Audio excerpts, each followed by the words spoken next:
Tur Hoshimovning urushning so'nggi qurboni hikoyasi urush inson hayotiga qanday ta'sir ko'rsatishini va oilaviy hayotdagi murakkabliklarni tasvirlaydi. Urushning so'nggi qurboni hikoyasi urush va uni nafaqat jang maydonlariga, balki oddiy odamlar, xususan bir oila hayotiga ko'rsatgan ta'sirini o'rganadi.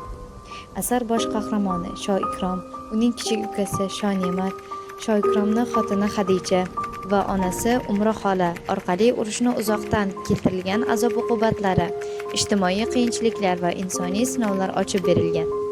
Hikoyada urush insoniyatni ayovsiz sinagan, odamlar farzandlarini va yaqinlarini holidan bexabar qolgan, hatto oilaviy munosabatlar ham buzilganligiga urg'u beriladi.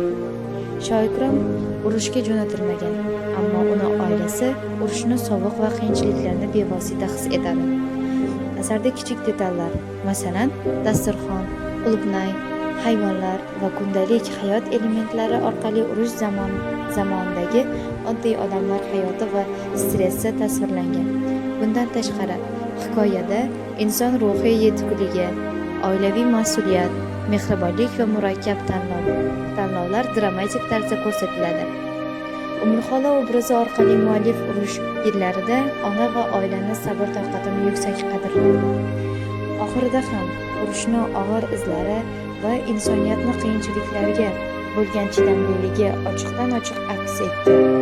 Xulosa qilib aytganda, urushning so'nggi qurboni hikoyasi urushning ayanchli oqibatlarini va inson ruhi bilan oilaviy qadriyatlarni chuqur tasvirlaydi.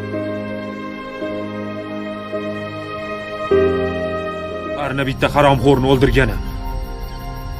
Bittasi o'lsa, qolgan adabini yeydi. Menga desa, otib tashlamaydimi?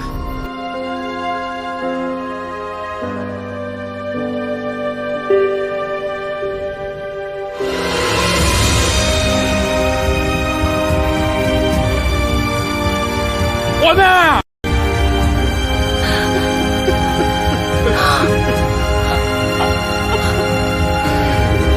Ona, ko'zingizni oching, onajon.